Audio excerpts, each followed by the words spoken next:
Welcome back to another Boxscore Geeks show. I'm your host, Dre Alvarez, and with me, as always, is my co-host, producer, voice of God, man of many hats, and 2 nicknames, Brian Foster. Say hey, Brian.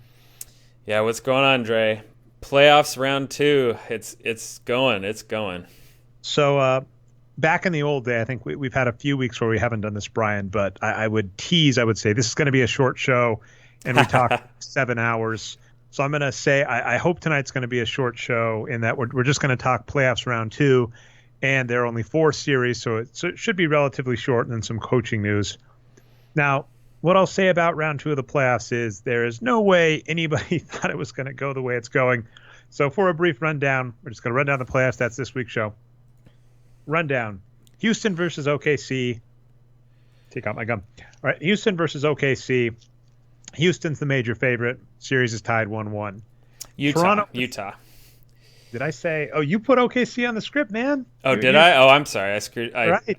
It's a total. I totally worked you over there, Dre. We have just revealed that I am apparently a Ron Burgundy-ish host. That Brian just put whatever on the script. And by the way, like I make random mistakes on the show all the time where I'm thinking of one player or reading.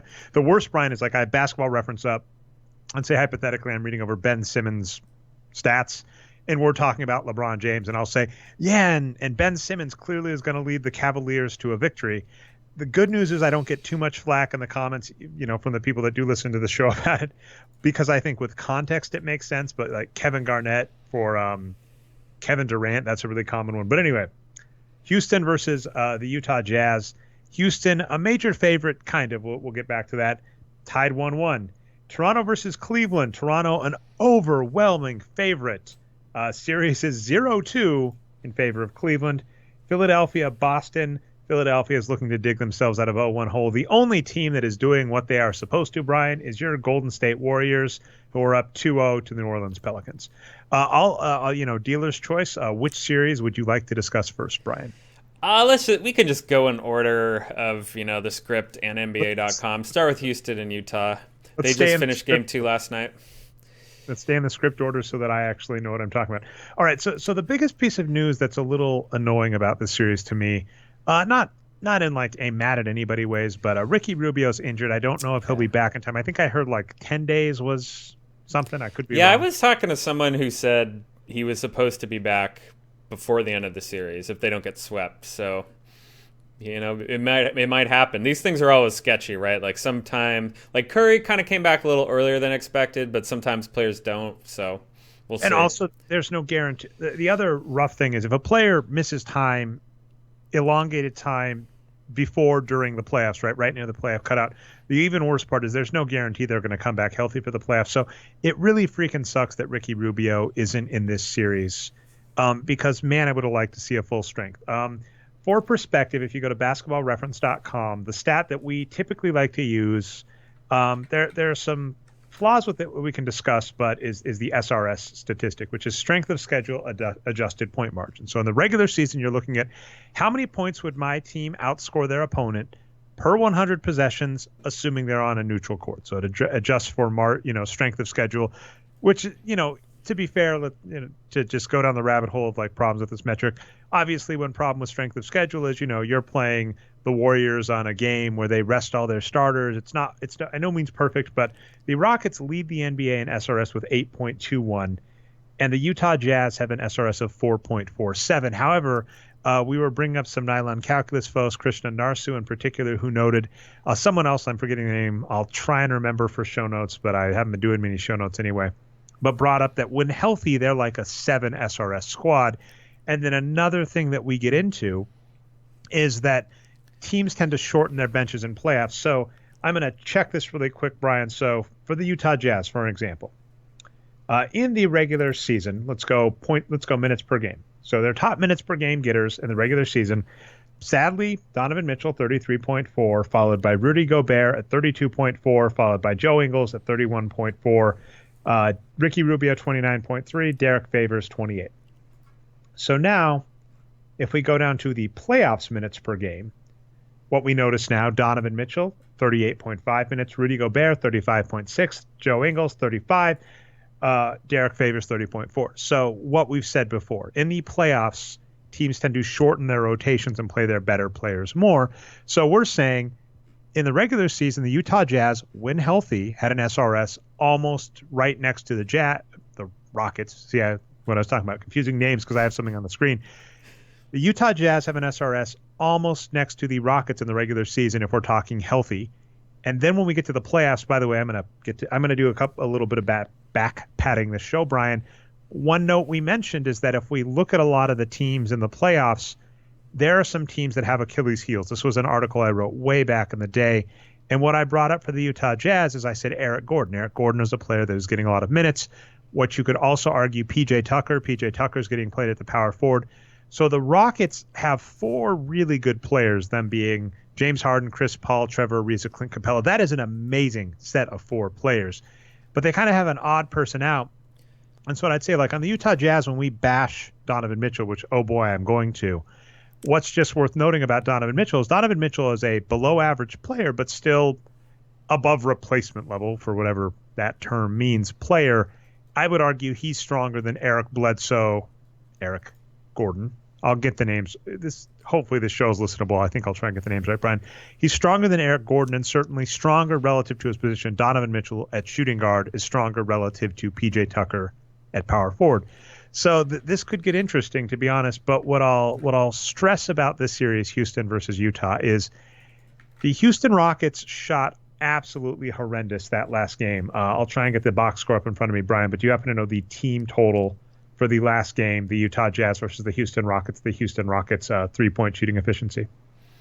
No, I'm not sure. It was really low, so we'll look that up. But I will add one thing to that, though.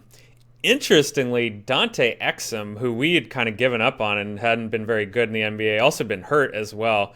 Everyone's saying he was responsible for clamping down on Harden in Game 2. So I didn't get a chance to look into that in detail, but that's an interesting development. If so, I'm sure Harden will be looking for revenge in Game 3 as well. Well, that is a fantastic point.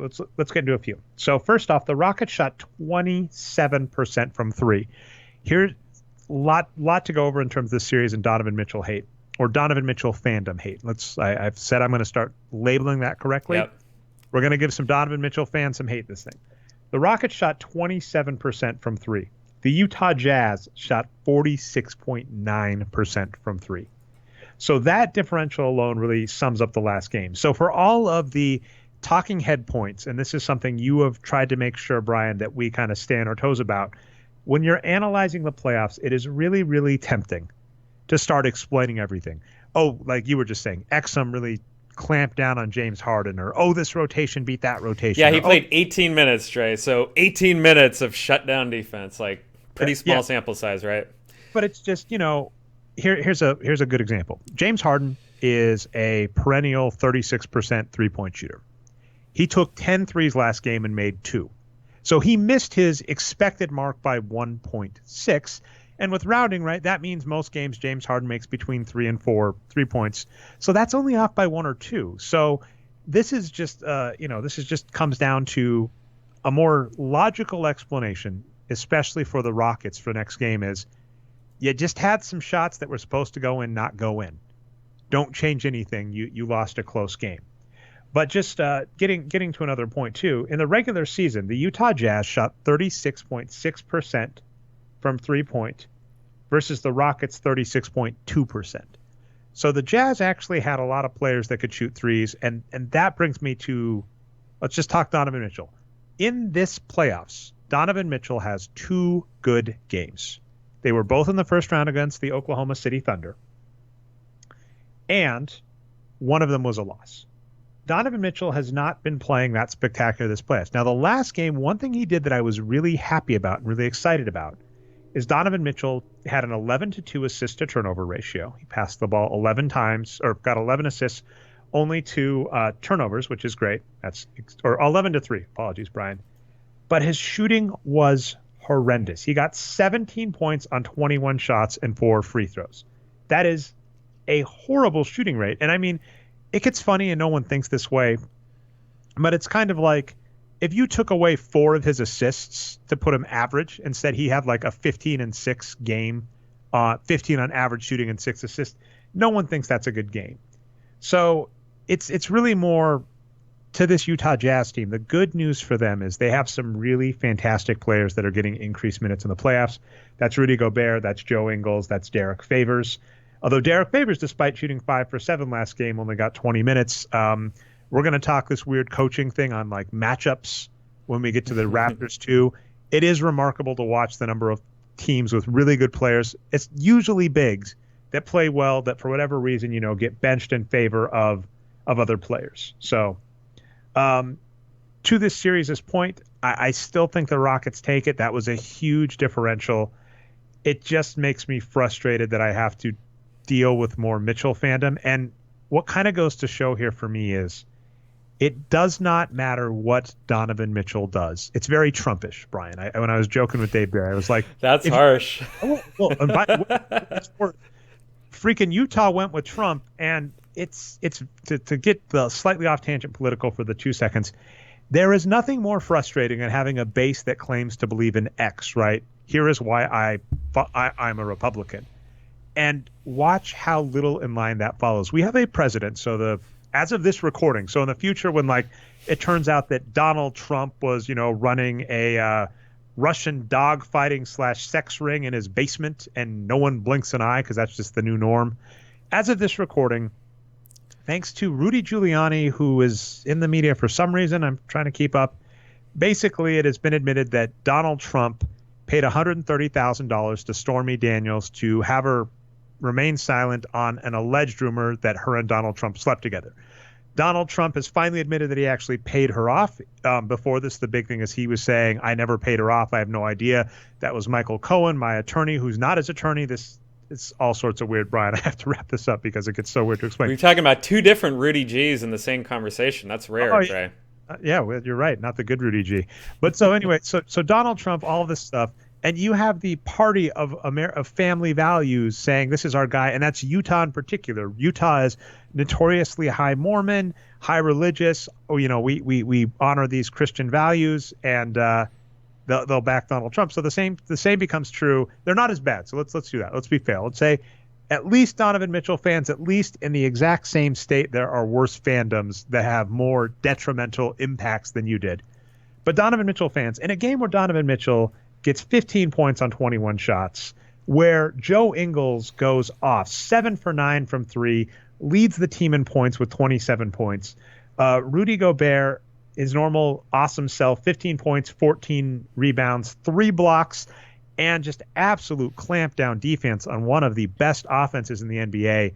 People are going to say, well, Donovan Mitchell did this. And so it basically just proves to me, as long as the Jazz win, and even when they lose, because he'll have 20-point games when they lose, he's on that same pipeline, the absolute worst being like Trump, but, the Allen Iverson, Carmelo Anthony, Kobe Bryant, although Kobe Bryant was good. In his prime, he was good, so I can't really bash. But like Allen Iverson and Carmelo Anthony are 2 examples of average players that just, it did not matter what they did. People were convinced that they were good players, and you were never going to be able to dissuade them. And basically at this point, barring an injury or something, Donovan Mitchell's probably on that train. He's on a team with some good young players, with Rudy Gobert, with Joe Ingles. Joe Ingles is older, but he's on a good contract.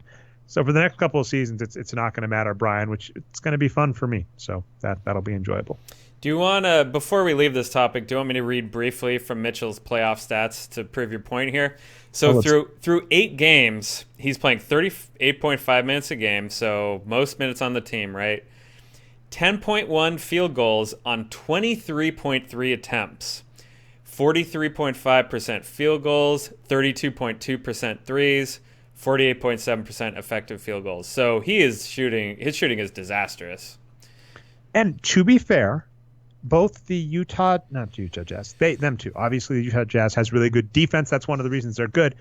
Both the Thunder and the Rockets, according to their regular season numbers, had good defenses. But, last game, the rest of the Utah Jazz shredded Houston. Yep. And Donovan Mitchell floundered. Now, what people might argue is, well, he was, spacing the floor, whatever. But what's bizarre to me about that is, if you're arguing this is kind of a trick playish thing, like in football, if you're going to do a play action fake, You actually have to pass the ball sometimes, or they're never going to believe it.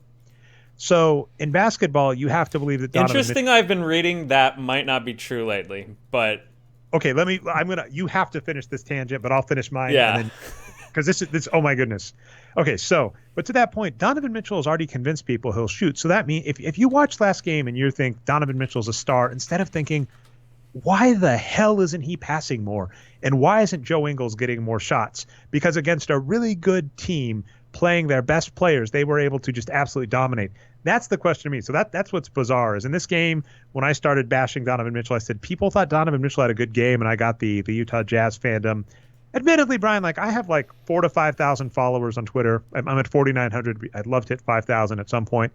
You know what? I don't get that much. At Nerd Numbers. Follow now. At Nerd Numbers. It occurs to me I'm falling for a very common foible on the internet that I see a lot of people do, and particularly like star celebrities. And I'm not at that level. I'm not saying I'm in the same, but I'm saying you see people like Seinfeld that are just like, fans these days just get so offended. It's like, no, the problem is you have a very high number. You have, Jerry Seinfeld's case, you have millions of fans that love you. And even a very small, even a 6 Sigma, you're going to get hundreds to not thousands of people that dislike you. I've been talking about this so much lately, Dre. Keep going. I love this. Yeah. Okay, well, we're going to have to, you have 2 points you're going to have to follow up. So I'll try and remind you of both. But yeah, it's like if you become a star celebrity, if you even have a very small percentage of your fan base, fan base being just people that are following you and willing to react to you, you're going to have some people that don't like you. And so I think that's what happens. You see comedians go, people nowadays, it's like, no, when you were a new comedian, you didn't have, you had 5,000 followers. So you're only going to get 1 or 2 people shouting how much they disliked you. But now that you're bigger, you're going to get many more. It's the same point. On Twitter, I get 5 to 10 Utah Jazz fans that just get incensed when I blast Donovan Mitchell. Whatever. The rest of you are awesome. So I don't want to fall for that trap. And then, Donovan Mitchell, the takeaway you should get is he should really be spacing the floor more with this team. This team, that was a surprise shocker when I was looking this up, had better 3-point shooting than the Houston Rockets. Now, the easy counter is the Houston Rockets take many, many more threes. But even if you are someone who believes in the skill curves argument, that's the more shots efficiency goes down. We do not adhere to this, but I'm saying even if you believe that as a premise, it is very clear that the Utah Jazz have not optimized their skill curve and really should be distributing some shots away from Donovan Mitchell. Okay, Brian, so we got to get to those two. So the first they're not real tangents. Just that I'll say one thing on Mitchell. As I've been saying the last few shows, he continues to win me over more and more on social media. He even posted some link that was, so his nickname is the Spider, right? Donovan Mitchell, the Spider. He posted some link saying, shout out to the OG, and the link was, the world's oldest spider has died. And it was like a science article about an actual, arachnid. So he's starting to win me over a little bit more. But so what were these tangents? Oh yeah, the effect you're talking about. So I noticed this especially on Twitter. Like, if we go back to politics again, everyone is saying, well, things are so polarized these days. And, maybe that's true. Maybe there's ways to measure polarization. But I think that when you go on Twitter and you see people yelling at you, it's so easy to just say, well, since there's like 50, liberals or conservatives or whatever yelling at me right now, that must mean all millions of them are. Like, I just think social media is creating this huge selection bias in terms of the type of people you encounter. That 50 number was great because just a common note is, I forget, I think it was Gore-Tex. There was some company that had this logic, which is they would cap the size of their facilities. And as soon as it hit a certain, they would make a new facility. And the reason being that, like, if you look at the number of human connections you're able to have, it's like it caps at around 50. Like the ideal tribe size, so to speak, is 50. That's like the number of other human beings you can kind of keep in memory, know who you're talking about, know who you're talking to. And beyond that, it's just your brain is not built for that. And so that becomes to your point on social media. I just said thousands. I'm a small time blogger and I have thousands of people that I interact with regularly. And so it becomes when, like you said, like 50, if 50 of those people interact with me, which is a small percentage, right? But that blows up your mentions though, right? It feels like a lot to you, even though in the grand scheme of things, it isn't, right? It's very deceiving. Yeah. In the grand scheme of things, I wrote a post, Donovan Mitchell's overrated. A bunch of people, particularly people that like the wages of wins, that like shooting efficiency, that like stuff, look and go, meh. And they move on. But then I'm like, man, everybody's mad at me. It's like, no, a very small percentage of people are mad at you. It's probably fine. Yeah. Okay, but so that was the polarization stand-up comedian point. The other one is you said in football they're saying the play action. Oh yeah, no, I've been reading lately that, and I think this is mostly like pro football focused type authors. But that's awesome. Yeah, so basically that play action passing is thought to be very effective in football. It does, freeze the people, and they are very effective plays. But its effectiveness is not based on how much you've run the ball previously. Oh, so I got they just happen to be good plays on their own. Because if you think about it, there's if you're a linebacker and there's a split second chance, are you really going to go think through your head, have they run before, or is that quick action just going to freeze you? So, I couldn't dig up the article, unfortunately, so I can't give the authors any credit, but it's an interesting idea. Well, I mean, in basketball, it's the same thing, right? Like if I pump fake and the defense usually isn't going to leave you alone. And even for most players, it doesn't take much before they will actually have to freeze you out on D. And even if they don't, like here's what gets funny in the NBA. In the NBA, not only you have to stay in front of your player, and you can't give them that much space because even if they don't have an outside shot, I keep hearing Ben Simmons has to develop an outside shot. Giannis Antetokounmpo has to develop an outside shot. Maybe I wouldn't hate that, right? That would be awesome. That's the very same like. If Shaq had learned how to shoot free throws consistently well, that would have been amazing. But the bigger point is, if I have a team with Shaq not shooting free throws well, and there are other problems I have in that team, right? Like I have old players that, aren't playing very well. There are other things I want to focus on first. So it gets very funny to me to go, Ben Simmons really needs to develop an outside shot. And I'm like, well, he needs to learn how to shoot free throws. That's actually problem number one. That's a very tangible difference. And then him and Joel Embiid need to learn to stop turning the ball over. Like I would rank those higher. So that always gets funny to me on things you want to focus on. But in terms of what I just said, like you can't give too much space to your player because if you give them too much space, they're able to drive and pick up inertia and you can't get in front of them in time to plant your feet. So it's like in the NBA, you really can't sag off your guy on defense. And if you get, like you just said on the play action, if you just get the defense to freeze for a second, that can open up a pass. So it's like, I'm not saying Donovan Mitchell doesn't space the floor. I'm saying there is no reason he actually has to take a majority of the shots he's taken, especially last game. If anything is indicative, he can pass the damn ball. So that's what we're saying. We're saying Donovan Mitchell probably takes 5 to 10 shots more than he needs to a game. He can pass the ball. And that's why players like Chris Paul, James Harden included, Steve Nash were incredible players because they would pass the ball. Yeah, I mean, if we're talking like NBA 2K ratings or something, I know that doesn't matter for real NBA at all, but it's like, well, he's a 95 now. If he proves his outside shot, is he going to be a 98? Like he's still really good either way. Like who are the two most famous examples of players who quote unquote couldn't shoot but developed it later, right? I always think of Jason Kidd and Magic Johnson. They both developed 3-point set shots. Jason Kidd went on to be, I think, the most three-pointers made of all time or something like that. The point is they weren't bad before they started shooting threes. They were really good. We have to follow this up. I have no idea what the heck you're talking about on Jason Kidd because there's no way he comes even close, right, to most. I think Jason Kidd's made a ton of threes. Like he just had a really long career. Okay, well I'll take a look at that really quick. And Magic Johnson, by the way, was an incredible one. Magic Johnson, the biggest what if he didn't have to retire due to HIV/AIDS complications, he had just started developing a 3-point shot. Someone I forget who, I apologize. I've mentioned this a few times, that on Twitter they mentioned it to me. It freaking blew my mind to just look at that and realize that Magic was shooting like 36% or better from three, something like that. I'm pulling a number out of thin air. But yeah, and let's see, nowhere close, Brian, but Yeah, I guess I'm wrong. I thought Jason Kidd had some 3-point shooting record. He managed to make it to 9th all time.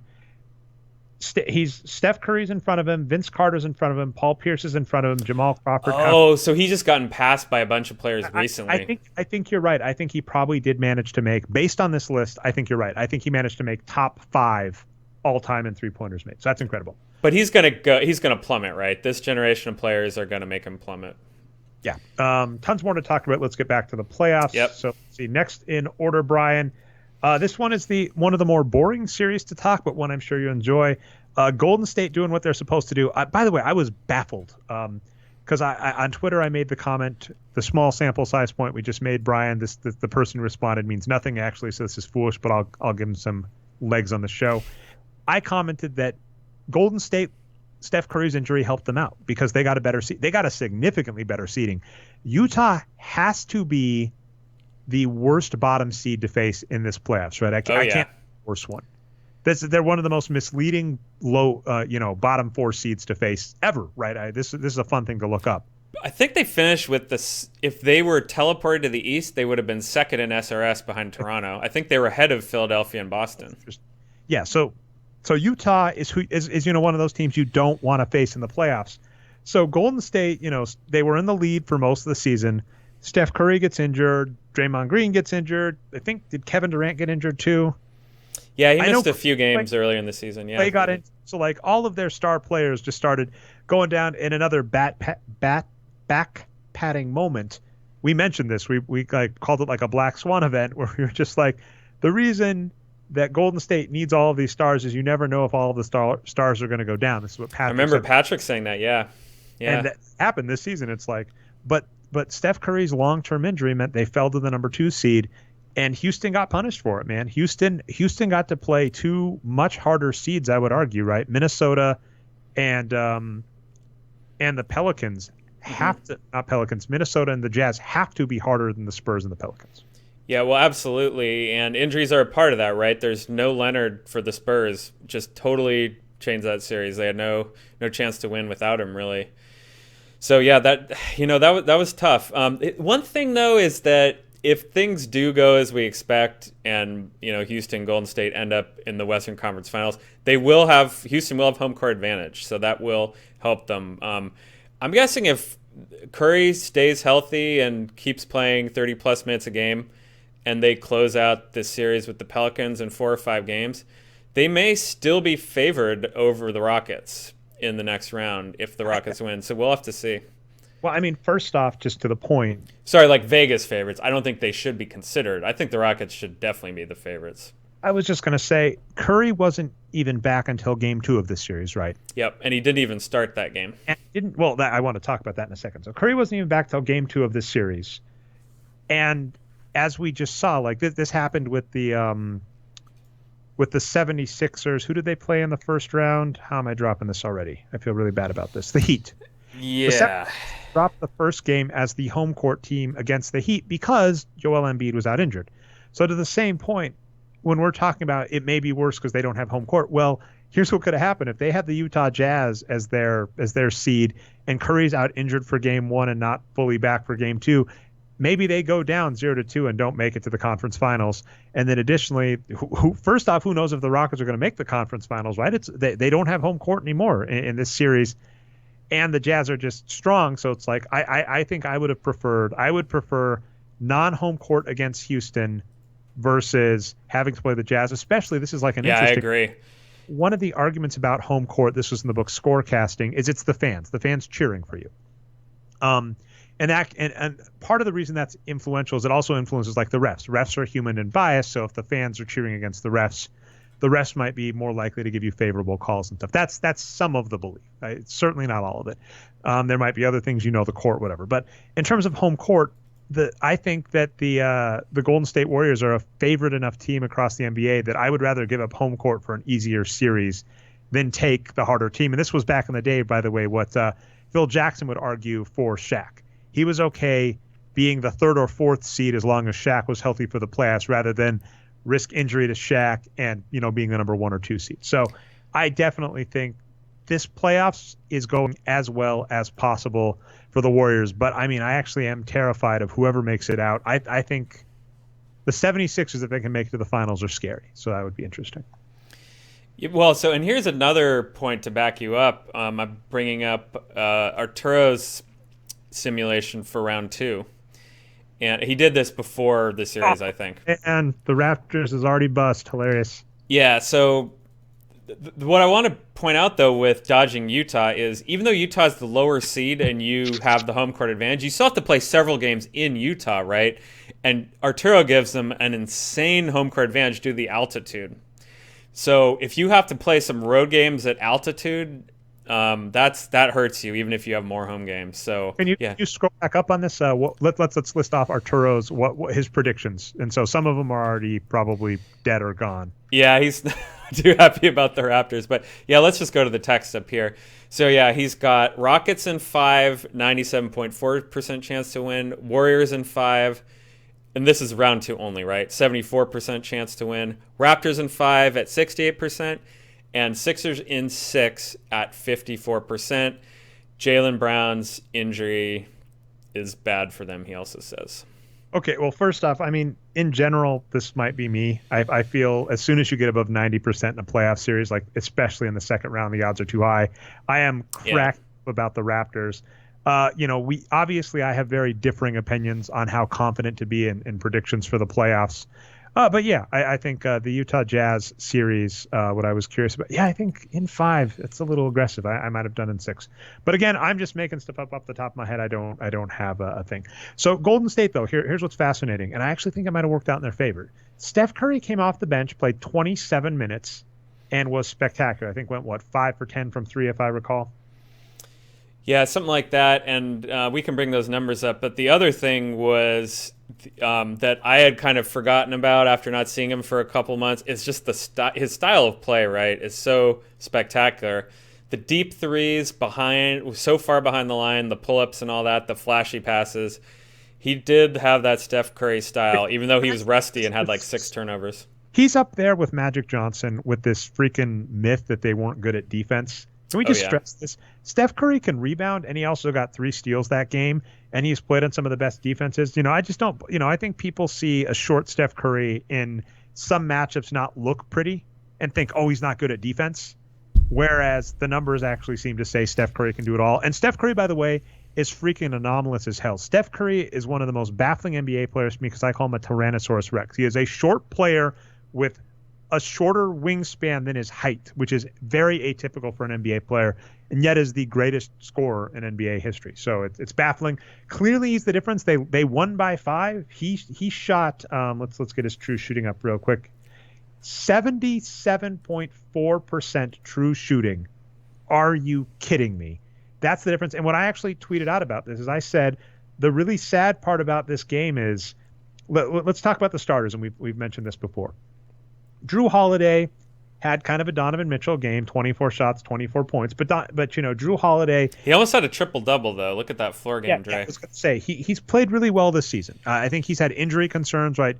When he was traded from the 76ers, famously, the 76ers had to give up a second-round pick in the future because he was more injured than they thought. So he was actually healthy this season. You look at his regular season numbers was really good. He, 24 points, not great shooting, but 8 assists, 8 rebounds, great. We've loved Anthony Davis forever. Also didn't shoot that well, but 25 points, 15 rebounds, 5 assists, 3 blocks, 2 steals. Nikola Mirotic, since shaving the beard, is actually, shooting all right, 3 for 8 from 3, 16 points. Rajon Rondo, our man, actually shot reasonably well, 22 points on 15 shots. But, also doing what Rondo does, 12 5 assists. Steals. 7 turnovers. I mean, let's not mince words. The Warriors are a good team. And Etuan Moore, nothing special. So, every team starting 5 has to have an Achilles heel, apparently, right? It's either Nick Young or someone else. Although Nick Young... I need to talk about that. He only got 11 minutes, so they did right. But here's what's fascinating.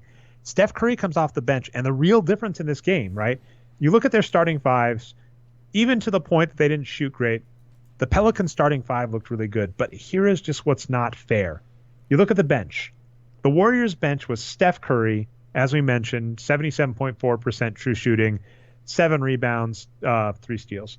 Kevon Looney, who you have loved, a big who's actually playing 3 for 3, 8 rebounds, 1 assist, 1 steal in 22 minutes.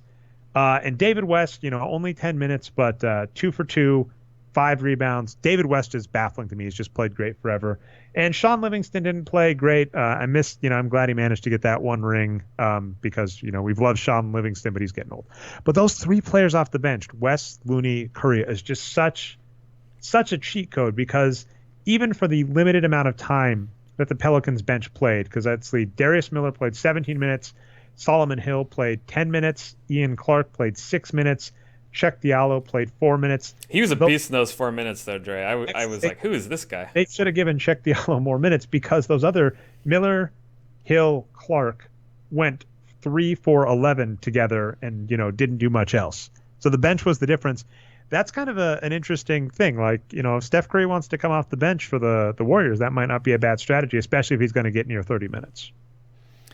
Yeah, so back to Steve Kerr's lineups. The last few weeks, I've been so happy because at the end of the season, right? Of course, everyone was hurt. All right, you have to play Nick Young. Of course, we think he shouldn't have even been on the roster, so they're in a position to have to do that. But the point is, they were playing him. Spurs playoff series comes around, first round. All of a sudden, it's a full turnaround. JaVale McGee's back in the starting lineup. Looney's getting a lot of minutes. They're playing big. They're just crushing the Spurs on the boards and defensively. Series is not even close at all, right? And I'm like, all right, we've turned the corner. And then what happens with the Pelicans series? Nick Young's just back in the starting lineup. Only 11 minutes, though, so let's McGee, Jordan Bell, and Zaza Pachulia, three great big men who played well all season, I don't think have gotten any minutes in the Pelicans series. So the Warriors are still winning, like they're 2-0.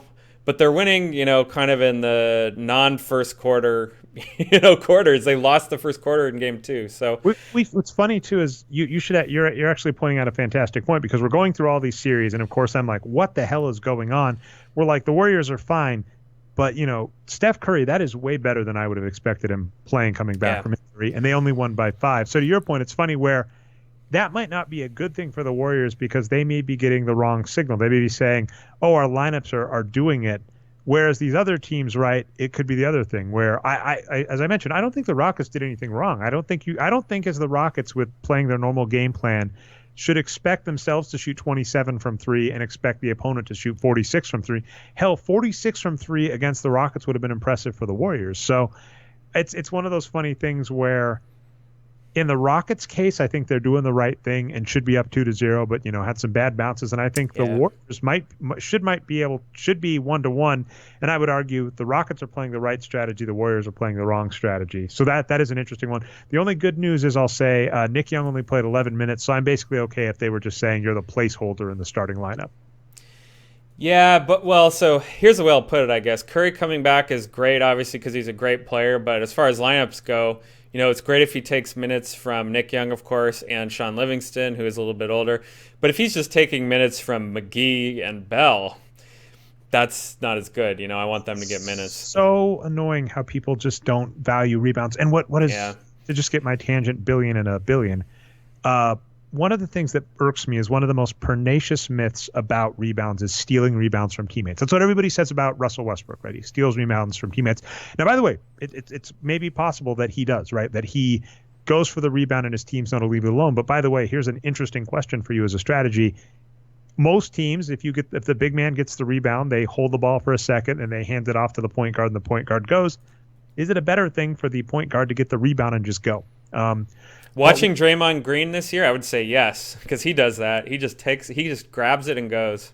Yeah. So, but to that point, one thing we do know is in terms of shots, it is just stealing a shot to take a shot from your teammate. This is what the regressions all say.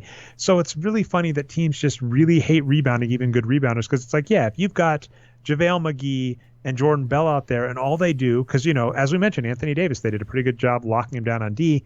And I'm guessing, a lot of that's probably the fact that Draymond Green and Kevin Durant are very mobile. But it's like, if you just take 5 or 6 rebounds away from him, if you take the ball away from a big next to the hoop, that is such an edge for your team. And it is still weird. People have always said we overrate rebounds, whatever. It is just funny to notice how important good rebounders can be. I don't know if I have anything else to say on Golden State, New Orleans. I mean, they're looking in good shape. I'm hoping to make the conference finals. I think that's what we all want. So glad to see Curry's back. Anthony Davis looks pretty good too, but he just doesn't have any help. Oh, he doesn't. Or not enough, anyway. He doesn't have enough. I mean, let's just be really clear. The Pelicans, I'm actually really impressed with that team. They make a few upgrades, and that team already has the core. This is the common thing we've noticed. It's like the Clippers, the Thunder back in the day. It's like you get 3 stars or 3 really good players, right? You've got Anthony Davis, Drew Holiday, Rajon Rondo, Nikola Mirotic. Obviously, admittedly not as strong as some other cores, but you just get a few average players around that, and you're in great shape. And Alvin Gentry's not going to screw it up either. He's a good coach. Let's hope not. Okay, Toronto, Cleveland, LeBron James, LeBron James, LeBron James, LeBron James. But Kevin Love was back this game, so I'll give it that. What I was really happy about, Brian, this game starts out, and I was watching the play-by-play and stuff, And Kevin Love has taken I think he's taken 6 shots and put up 7 points, or 7 shots and 6 points, something like that. And LeBron James has only taken 2 shots. And I'm like, man, I love you, Kevin Love, but you've been shooting so horrendously this series. The Cleveland Cavaliers should really not be giving him the ball. LeBron James needs to shoot more. Now, here's the good news. LeBron James, of course, that doesn't stay that way. It doesn't stay with LeBron James not taking a lot of shots. LeBron James ends up taking the most shots of any player on the team, both teams, 28 shots, 43 points. Freaking amazing. LeBron James, right? Almost gets a triple-double. Would have gotten a triple-double if Kevin Love wasn't there, because Kevin Love pulls down 11 boards. And then Kevin Love, thank goodness, seems to be kind of back, 31 points on 21 shots. So Kevin Love was back for this game. LeBron James did up. And the Toronto Raptors are in a 2-0 hole, and it is baffling. The one piece of news that is interesting to me, we said this before the playoffs started, we noted it last series, is Jonas Valanciunas. In 26 minutes, he got 16 points on 11 shots and 12 rebounds to also go with a 2-to-1 assist-to-turnover ratio. 20 rebounds in game 1, is that right? Something crazy like that? The first player since 2012 to put up a 2020 playoff game. And I think you noted that Arturo said that Jonas saved them in round 1 against the Washington Wizards. Because here's what's baffling.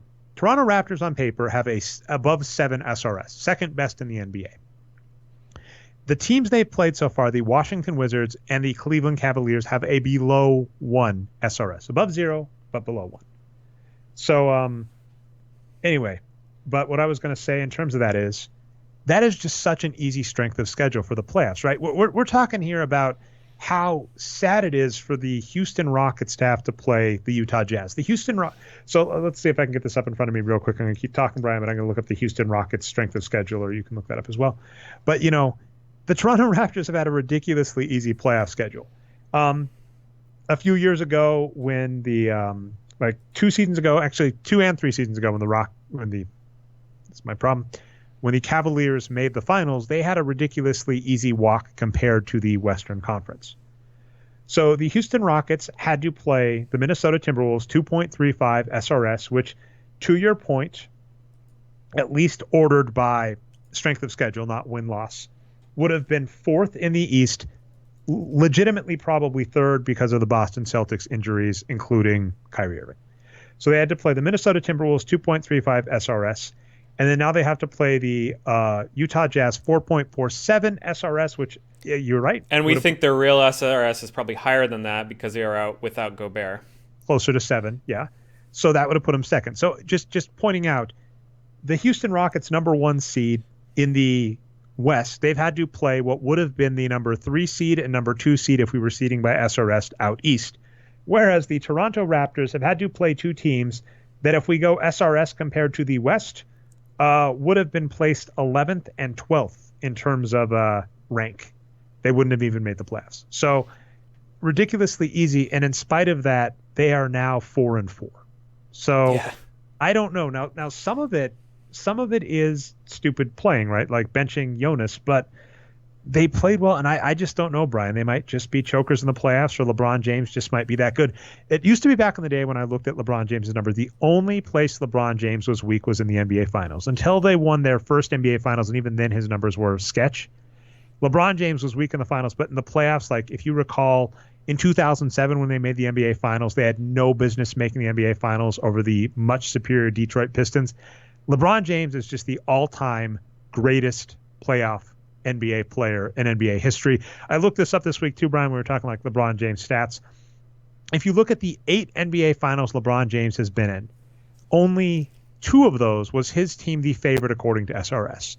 That was one of the years when they won. I'm trying to remember. I'm trying to remember the 2 years. Oh yeah, one of the years was actually when they won against. Or when they lost against the Dallas Mavericks. But then what I noted, so I talked to Dave Barry about this week, and I wrote a piece about this.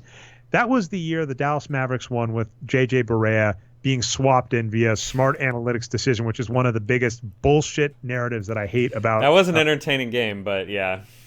Because what I was going to say is, in that series, Dwayne Wade got injured in Game 4 and then they lost. As soon as Dwayne Wade got injured, they lost. Dwayne Wade was the Finals MVP when the Miami Heat won their first NBA title, I think in 2006, and was actually, according to the numbers at that point, the best player in the NBA Finals. So essentially, Dwayne Wade, they lost their Finals MVP, who that year had a points over par of +4.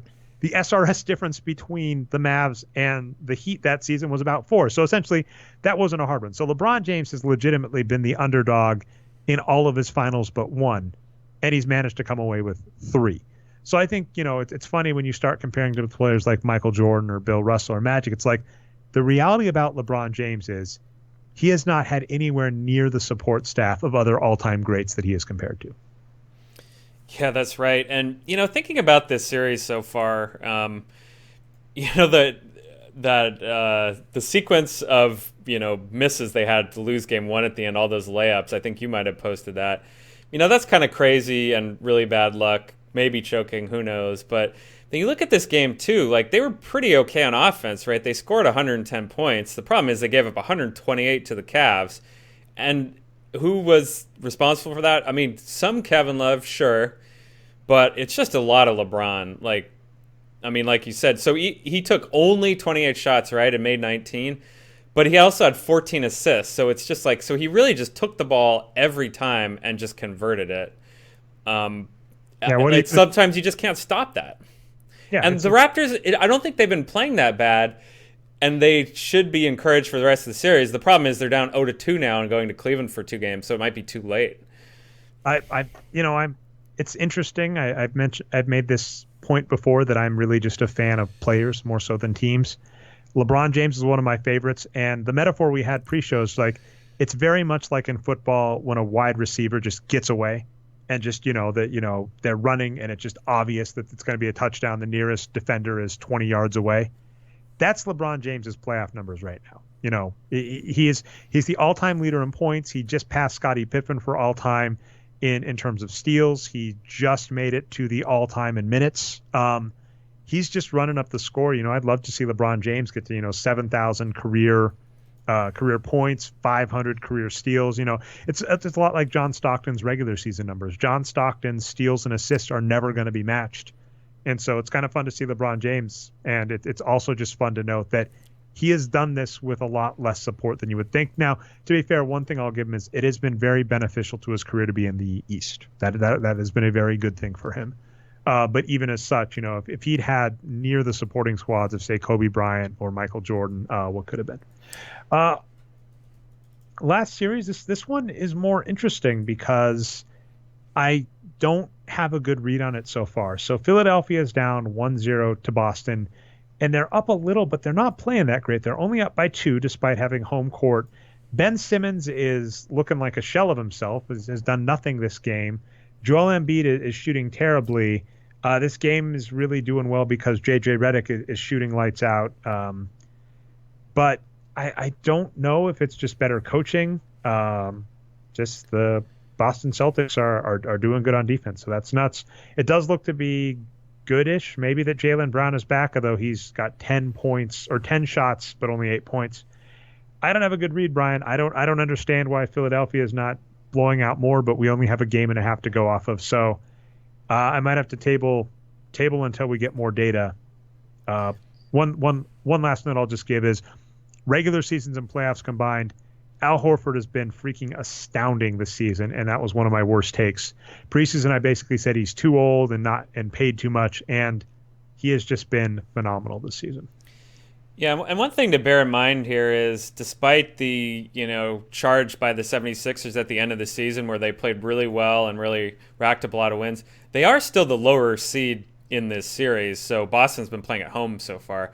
So when they go back to Philadelphia, they may do better. And it's good for whatever this just a freaking rookie mistake. Brian had that flipped in my head because I knew they had home court last season or last series and lost the first game to Miami. I mean, Boston has notoriously had one of the best home teams, and back in the day it was even worse. Like, if you read the books on what Boston used to do to their opponents, like they would shut off the warm water in their locker room, they would do all sorts of things. They would turn up the heat. True story, this was in the Showtime Lakers. They used to mess with the heat in the opponent's locker room. So one year, the Lakers prepared by bringing their own portable air conditioning unit. and then they ended up turning off the power in the arena because their air conditioning unit was taking too much power. So just to be said, that actually makes me feel a little better. So yeah, I think we will have to see how Philadelphia does at home before I have a read. If they manage to take home court, I'm feeling good mood. The only kind of anecdotal, but to a degree we've seen in the past, is in the playoffs, younger teams tend to do worse, and there are a variety of reasons. It could be playoff experience, getting used to it. One of the theories back on the now defunct, it bugs me so much that this piece went down, I may even have to just go find it on Wayback Machine and ask Ian if I can repost it if I am able to find it. But Ian Levy at Hickory High wrote a piece about how basically younger players don't get star calls in the playoffs. So it could be the fact that regular season, Joel Embiid and Ben Simmons look great, and in the playoffs, just the calls go more towards Al Horford than they would towards them. So not 100% sure. I'll throw out a traditional narrative, too, that I have never read any data about before. But one thing people always say in all sports is that young players and rookies especially, they are not used to playing a full pro season and then a long playoffs afterwards. They've just played the short college season. So basically Embiid and Simmons have never played this many games before. And the playoff scenario for college. So this is always funny, too, when you're trying to judge future stars in the NBA off of college data, is the college playoff system is a one and done. And it also, the rounds go weird, right? Because it's you might play a couple days, and I think it's 2 or 3 days in a row in the opening rounds, but then it's a couple weeks off between the major rounds. Are we talking NCAA March Madness? NCAA March Madness. So what they do is they play first weekend, they play Thursday, Saturday, or Friday, Sunday. Then they do the same thing for the next weekend, and then the same thing if they make the Final Four. So it's 6 games over 3 weeks at most. It's you get a week off between every two. Yep. You get a week off between every round. You get a day off between every game. You only have to play 5 days, but yeah, basically a week. You only play 2 games at a time, whereas in NBA playoffs, right, you have to play possibly up to 7 games. And this is after, as you pointed out, you just played an 82-game season, which is twice as long as the college season. And then not only that, the college games, right, are each 40 minutes. So, I'd buy that as well.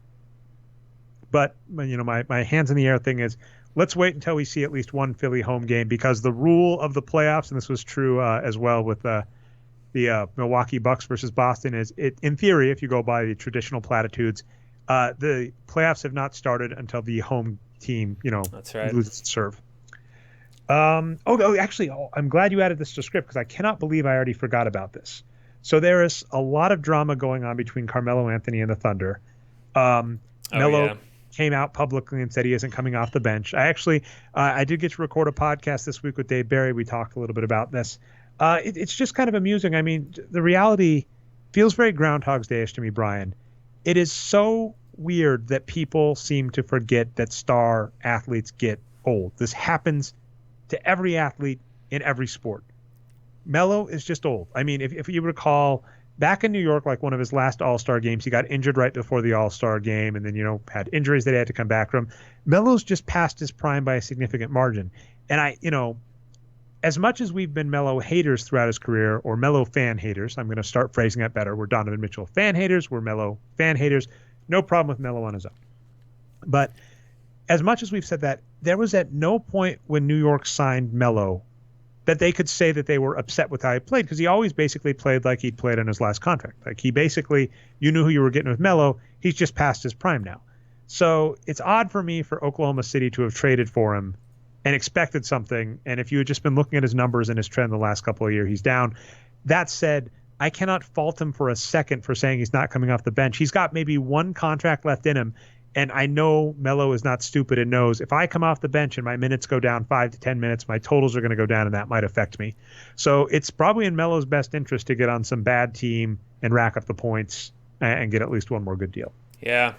Yeah, and someone on Twitter, I don't remember who, was posting all these different players that are 33 years old, which is Carmelo Anthony's current age, right? And there is even guys that have been out of the league for 10 years, like Pavel Podkolzin and all these guys. So it's just yeah, he's been around a long time, and he's not very good anymore, unfortunately.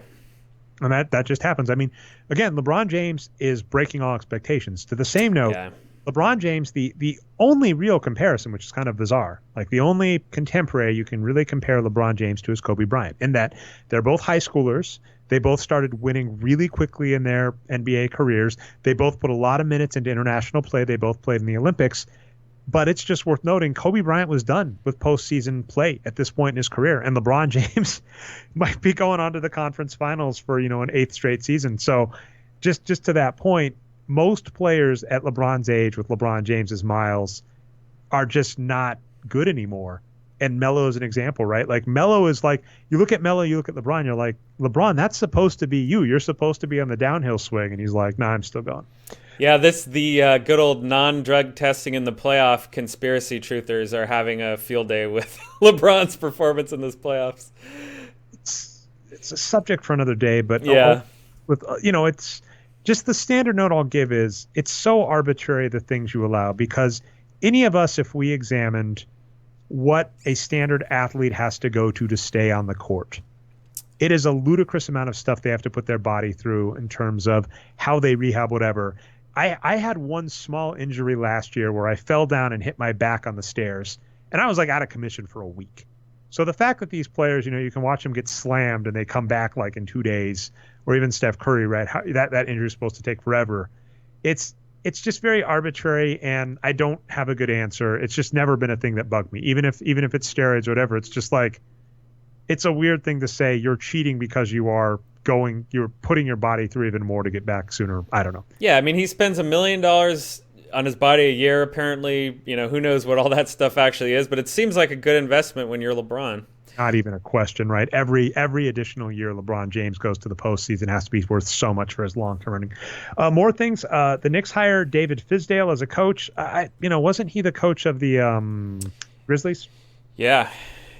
I don't know how I feel, because the Grizzlies here's the interesting two-parter. The Grizzlies kept overperforming what they were supposed to do. So maybe Fizdale is a good coach. Fizdale was also, and what's interesting, Fizdale was apparently feuding with Marc Gasol, and we basically said Marc Gasol was on the downhill slope. So you know what? I think we get to be in the same bin as everybody else, where Fizdale might be a good coach. It seems like it. He's very well liked, yeah. The standard problem is you are not going to fix the Knicks with a good front office acquisition as long as they're a Dolan-run team. That's just my 2 cents. I don't know if you recall this. I just dropped his name, which makes me feel really bad, but the former Indiana Pacers GM got to run the Knicks for a while, and he acquires all these assets. Yeah, I know you're talking about Donnie Walsh. Donnie Walsh, thank you. And then basically Dolan came up and was like, we really got to get Melo. And the answer you could have said is, Melo's contract is up. Just wait till the end of the season, sign Melo in the offseason, do a sign and trade, right? Which, sign and trade would just basically be the Nuggets sign Melo to a contract. The Knicks give up 2 second-round picks, or, a bench player and a second-round pick, something to say, our bad. They zippered that up a lot in the last CBA, but that occurrence with Melo to New York happened before the last CBA. Just wait till the offseason. Let's keep all of our young talent, and we'll get Melo plus the young talent plus enough money to sign another star, maybe. And instead what they did, they traded for Melo. No other star wanted to come play with them. Shocker. And they signed Amari Stoudemire. So it's like, this team, as long as Dolan is in control, I have no, faith. As an example, Mike D'Antoni, coach of the year, Mike D'Antoni, who is coaching the number 1 seed in the playoffs right now, and, somehow made James Harden look even better. Don't forget, he had a pit stop in New York and got pushed out. Larry Brown did as well. I would say Phil Jackson, the mistake with Phil Jackson was probably making him GM. I think Phil Jackson, what we can kind of see from Phil Jackson, it's almost a George Lucas thing, where George Lucas with the right people around him was a fantastic film creator. But as soon as you gave George Lucas everything, if you're the director and you're the producer and you're everything, you got all the money and you get to do all the things, that's when we got the prequels. That was basically Phil Jackson in New York when he was the GM. And that is hilarious. So, that's essentially the thing that happened there. But the Knicks, I don't care who you get as a coach, as long as you got that management. And also, by the way, they've got a very similar Melo problem. That team is tied to Porzingis. We don't think Porzingis is very good. We'll see if Fizdale makes him a better player, but I just don't have a lot of confidence in the Knicks as a result. Yeah, that's the reason I put this on the script, is great if they got a good coach, but they have so far to go before they contend. Yeah. You noted this was all over the news today too. I know nothing about this for obvious reasons. The Phoenix Suns are hiring Utah Jazz assistant Igor Kokoskov. Kokoskov. Sounds right. Yeah. We will learn how to say that by the time the season starts. I haven't looked up in anything. Kokoskov. That would be my pronunciation. Native of Serbia and the first European head coach in the NBA. That is good news. You know, it would be fantastic to go along with this offseason NBA if Becky Hammond was to become the first female head coach in the NBA. So the Bucks are still looking for a head coach. If they can get Becky Hammond or Mike Budenholzer, I'll take either of those.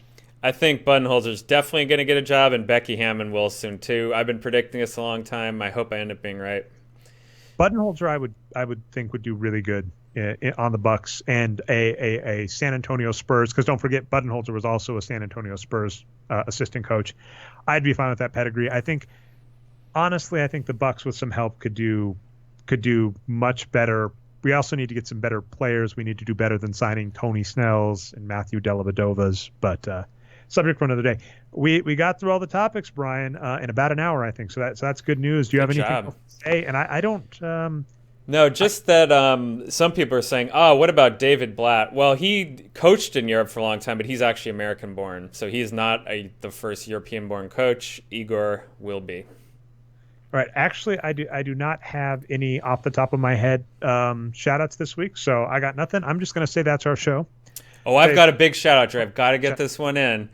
I'm so happy about this. Sam Shanklin from Berkeley, California, in my backyard, won the USA Chess Championship this year, 2018, a little while back. He went to Berkeley Chess School when he was a kid. I think my friend Eric even coached him in chess. I don't know him at all, but I'm so glad he won the national championship. He beat Fabiano Corona, who is like going to go up against the world champion to take the number 1 overall ranking. So he's a great player. So finished third. Nakamura finished fourth. They both are previous U.S. champions. Even Nakamura, I think, has won it like 3 times. So heck of a field. Sam Shanklin beat. Very happy he did that. $50,000 was his prize, Dre. I saw. Geez, it's funny where getting paid to play NBA 2K pays more than being the best chess player in the U.S.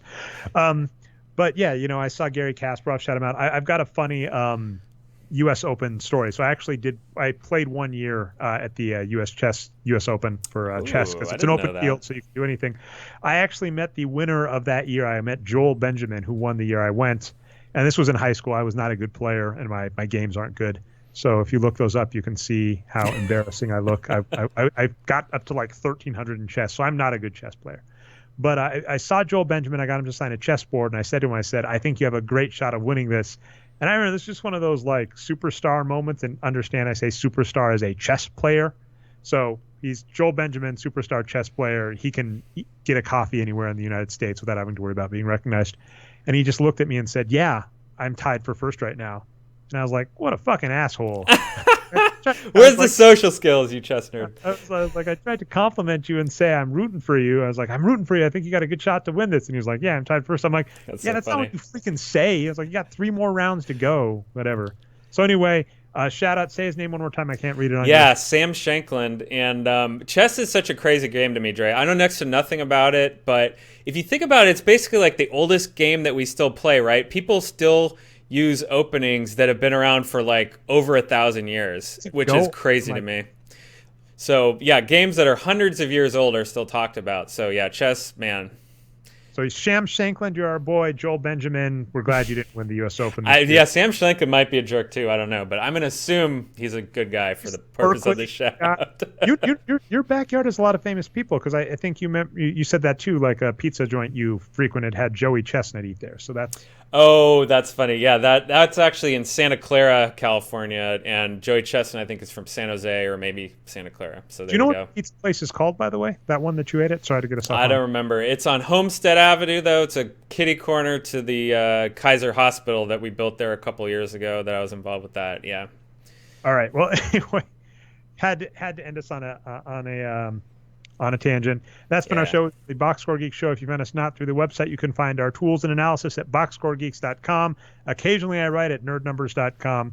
I've been your host, Ray Alvarez. You can find me pretty much everywhere, including Twitter as Nerd Numbers. Co-host Brian Foster, you can find on Twitter as Boxscore Brian. We go live every week. We've been aiming for Tuesday at 9:30 p.m. Eastern Standard Time. The playoffs just keep getting in the way.